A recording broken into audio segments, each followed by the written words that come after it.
Hello. On the right-hand side, you may see 5 different compounds.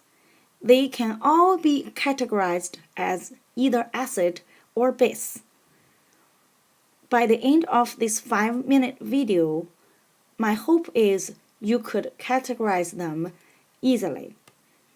So there are 3 theories associated to acids and bases. The most traditional definition is the Arrhenius definition. According to Arrhenius definition, acids are the kind of substances that could produce hydrogen ions. Sometimes we call it proton. The Arrhenius base is a substance that could dissociate in water to produce hydroxide ion.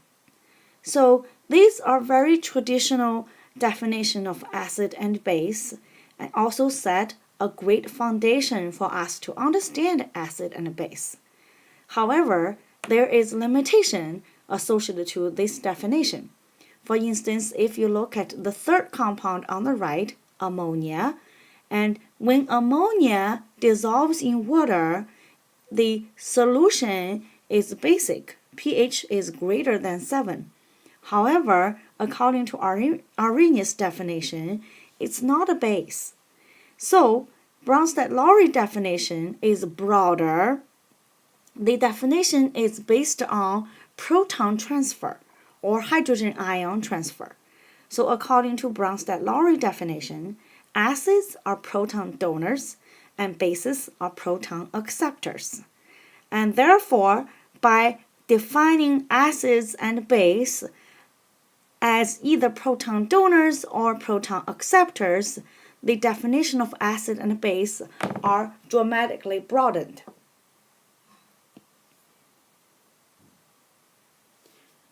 Here are some acid-base reactions.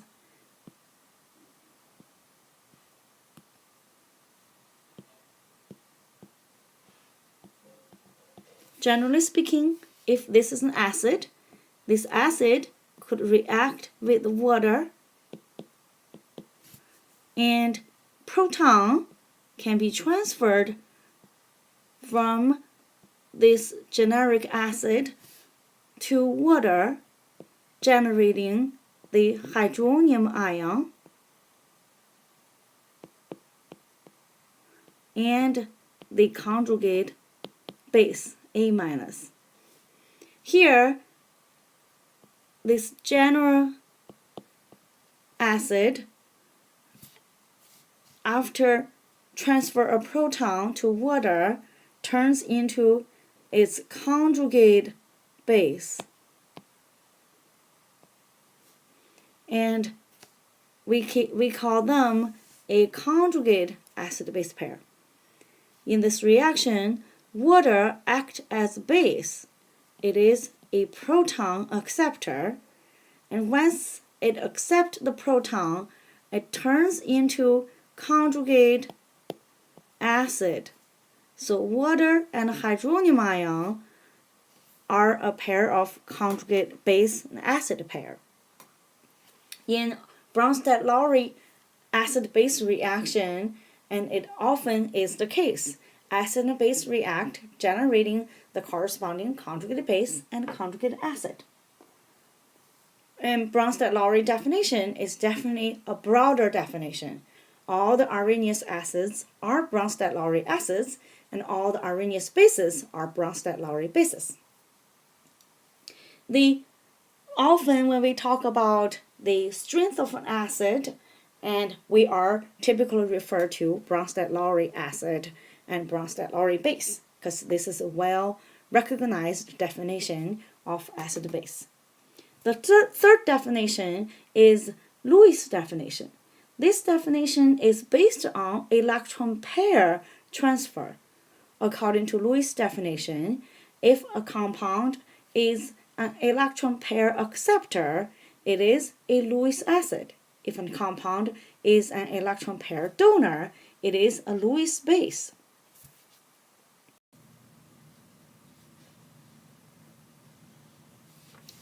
Show you an example about Lewis acid-base reaction. Nitrogen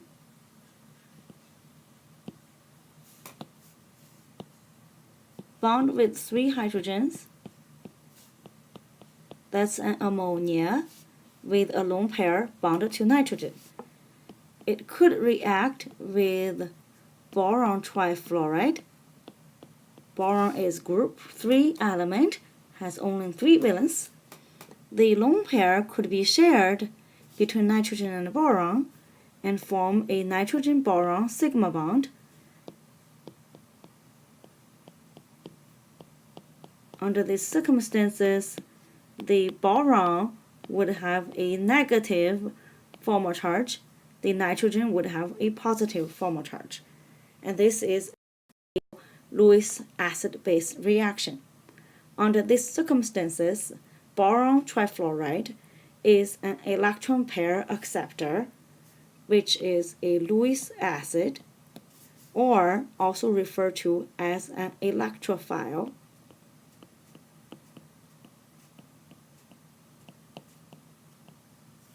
And ammonia is the electron pair donor, is the Lewis base or nucleophile.